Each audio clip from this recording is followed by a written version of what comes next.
Our next speaker tonight has been both prolific and invisible at the same time. He has added life and humor and critique to our urban landscape and asked nothing in return. In planning the various methods that we would use to keep his identity safe tonight, he simply said, "That whole secrecy thing is kind of done. Let's forget it." And so tonight, for the first time, may I please introduce to you Office Supplies Incorporated.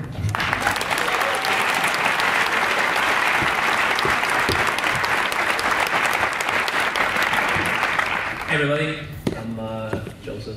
I'm on Supplies Incorporated.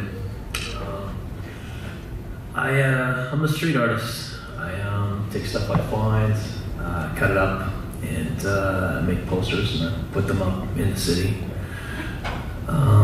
Been doing this for a while, and it's kind of a drag. It's fun when you first start, and then it's like, it gets old, and you really gotta look for things to keep you going. Because, I'm not done yet, but, you want to find new stuff. So I started looking at what I call outsider graffiti artists. They're different than straight graffiti artists. I guess I've totally forgot the order the slides are in. I got no notes, so screw everybody who not brought notes. But I want to talk about this series of posters I did called Vampire Shit. Yeah, I know, they were really popular, and people ask me about it. Everyone's Googling vampire shit, trying to figure out what it was on about, but it was, there's a lot of outsider graffiti artists. They're not graffiti artists like taggers, guys who do pieces and such. They're, a lot of it's message-based, a lot of it's, religious-based. And some examples are Save Babies here. Save Babies writes on bus transfers, puts them in the front of post boxes for people to find. It's kind of some kooky stuff. I've been following him for 10 plus years. I have hundreds of these. You start getting an eye for it after a while, and they're everywhere, and it changes. Buried drug dealers here is a guy who writes buried drug dealers, dopers, pushers, pimps. And he writes it all kind of on posters and things like that. And I started, I wanted to talk to these guys, or kind of see if I could communicate with them somehow. I can't just go on Twitter and be like, "Hey, Say Babies, get back to me, homie." So I started thinking about the way that they were communicating, and what I do, which is not the same kind of stuff. And so I started taking pieces of what they were writing and adding it to my stuff and putting it up in the same neighborhoods that they were in.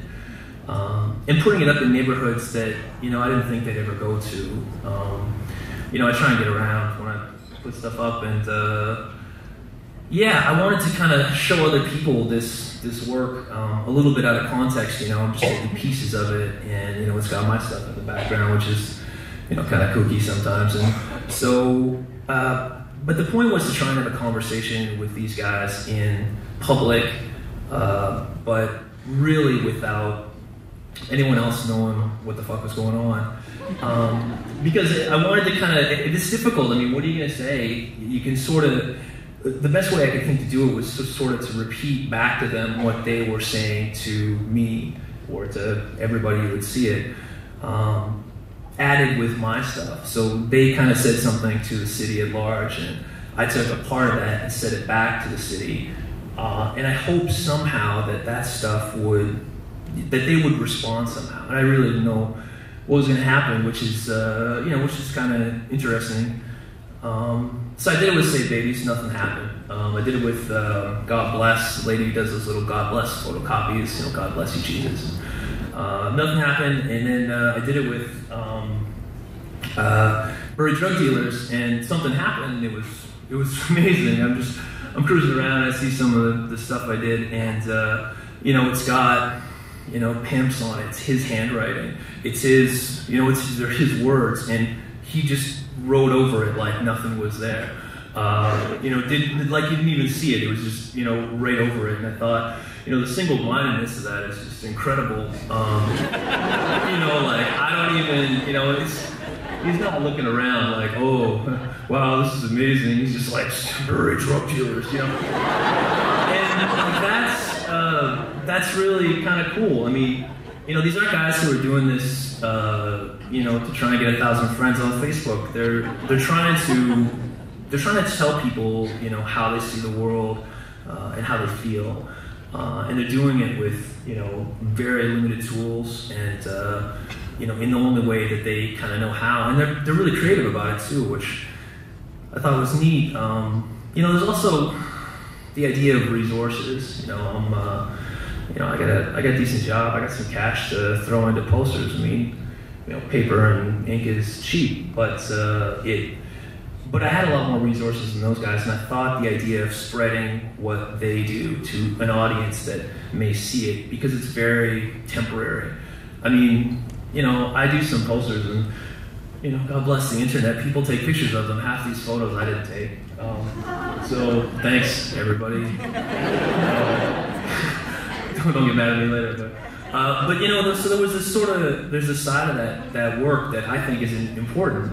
You know, it's not all really nice stuff, but you know, I mean, I found it. The messages aren't very nice. I mean, you know, it's save babies from abortion MPs. It's like an anti-abortion kind of thing.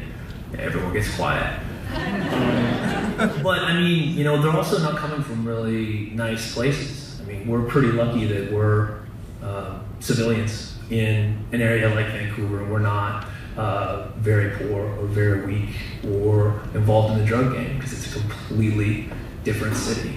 And this to me was like a view into that city. I've seen parts of that before, but these are people who are living that stuff and trying to explain, you know, through these myths about vampires and dragons and wizards, you know, and writing those things on the walls to try and make sense of things. I just thought that was really fascinating. To me, it's, you know, this is the kind of city where you can't really ask anybody for permission if you want to do anything that you really care about. You kind of just have to go and do it.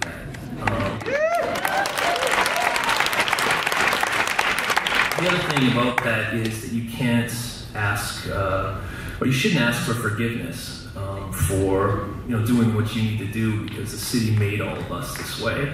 You know, so, thanks everybody.